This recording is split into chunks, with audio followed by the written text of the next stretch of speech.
La primera lectura del día de hoy está tomada del libro de Tobías. Y quiero tomar esta oportunidad para hacer un comentario porque algunos amigos, distintas personas, me han escrito o me han hablado con la misma pregunta, el mismo tipo de pregunta. Este personaje, el que le da nombre al libro, Tobías, ¿realmente existió? Es la misma pregunta que podemos hacernos con otros personajes del Antiguo Testamento. Por ejemplo, tenemos el libro del profeta Jonás, pero no está completamente claro si existió una persona con esas características. De hecho, la descripción que se hace del tiempo en el que se supone que vivió Jonás parece que no coincide, parece que no cuadra completamente con lo que sabemos del reino de Asiria y con lo que sabemos del pueblo de Dios. Una pregunta también semejante puede hacerse con respecto al libro de Job. ¿Existió una persona que se llamó Job? Y el problema es el problema es que hay muchos predicadores, hay bastantes sacerdotes que parecen tener una especie de placer en decirle a la gente: yo vengo a desengañarlos. Adán no existió, Noé no existió, los evangelios no los escribieron los evangelistas. Yo creo que hay mucha imprudencia en muchos de estos maestros improvisados que de algún modo quieren captar una audiencia con el lema de yo sí vengo a decirle las cosas como son. Lo que yo pido es que no metamos en el mismo saco todo. Por ejemplo, no es lo mismo hablar de Adán y Eva que hablar de Tobías o hablar de Jonás.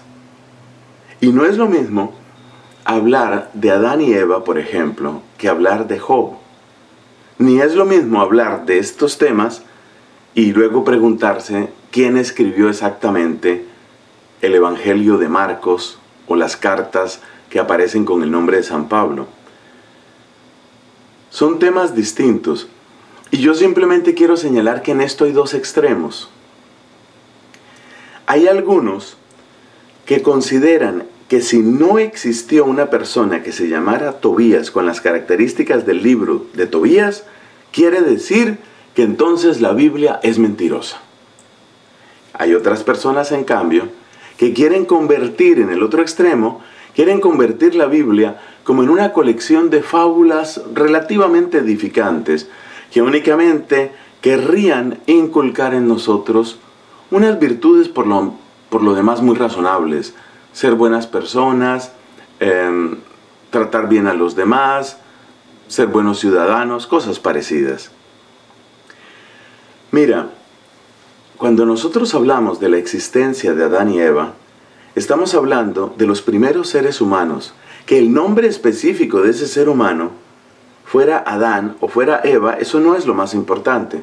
Pero es evidente que hubo unos primeros seres humanos y que en la existencia de la raza humana, Dios mismo, ha obrado como creador. Es decir, sí debemos afirmar que existe un Adán y que existe una Eva.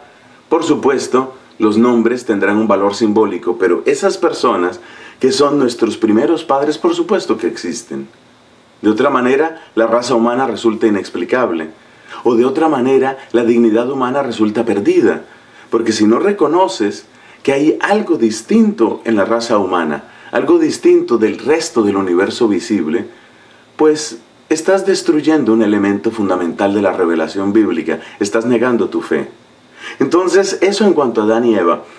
Por otro lado, nada impide que en el Antiguo Testamento haya rasgos de los mismos recursos que utilizó Cristo en el Nuevo Testamento, es decir, cosas como las que llamamos parábolas. Cuando Cristo nos dice la famosa parábola del sembrador. Dice, una parte de la semilla cayó al borde del camino, otra parte de la semilla cayó en tierra sin mayor profundidad. Uno podría preguntar, bueno, ¿y cómo se llamaba ese sembrador? Y realmente cuando salió a sembrar, ¿cayeron esas 4 porciones de semillas en esos distintos lugares? ¿A qué hora del día y en qué día de la semana pasó eso? Hombre, no tiene sentido hacer esa clase de preguntas. Es evidente que se trata de una historia absolutamente verosímil, pero que nos da su riqueza principalmente por el tipo de enseñanza que trae. Eso es lo que sucede en el libro de Tobías. Eso es lo que sucede en la historia de Jonás.